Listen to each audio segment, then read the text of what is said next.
ગાયના મોત થયા છે. એક ગાયની મિસબિહેવિયર કે અમારી ભાષામાં એમ કહી શકાય કે કરવાઈ ગઈ છે.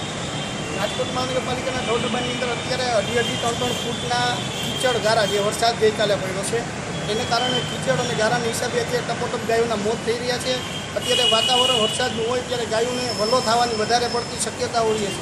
જેમ કે સફોકેશન આપણે કહી શકીએ, આપણે 25 જણા ભેગા થાય તો સફોકેશન થાય એવી રીતના ઢોરડબાની અંદર કેપેસિટી માત્ર 1000 ગાયની છે. અત્યારે 2500 ગાય પૂરી હોય એના કારણે એને સફોકેશનને કારણે એને વલ્લો થાય છે. વલ્લો થાય એટલે એને ચક્કર આવે ને વાય જેવું આવીને પડી જાય ગાય, એના કારણે મૃત્યુ થતા હોય છે.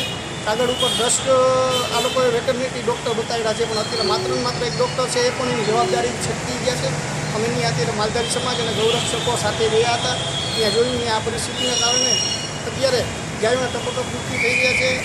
આ જે ગાયના નામે ગાયને માતા બનાવી અને ગાયના નામે મોત લીધા એ લોકો આજે ગાયને સ્માર્ટ સિટીના ઓઠા તળે રાજકોટની અંદર કાઢવા માંગે છે. વિદેશની અંદર તમે કોઈ પણ જાતનું સર્ચ કરવા જતા હોવો છો કે આપણે આ રોડ બનાવી, આ પુલ બનાવી, તો તમે કેમ એમ નથી કહેતા કે ભાઈ વિદેશની અંદર એનિમલ હોસ્ટેલમાં ગાય કેવી રીતના રખાય છે, એવા અહીંયા એના અપનાવો તો તમને ખ્યાલ આવે કે આપણે કેવી રીતના સ્માર્ટ સિટી બને. તમે આવી રીતના પ્રોજેક્ટોને માત્ર કાગળ ઉપર લઈ આવશો તો કોઈ પ્રકારના પ્રોજેક્ટ થવાના નથી. અને આવનારા દિવસોમાં ગાયના નામે મત લેનાર લોકોને આ જનતા ઓળખી ગઈ છે. ગાય માતાની હાય એવી લાગશે કે 27 ગોણા પણ થઈ જશે.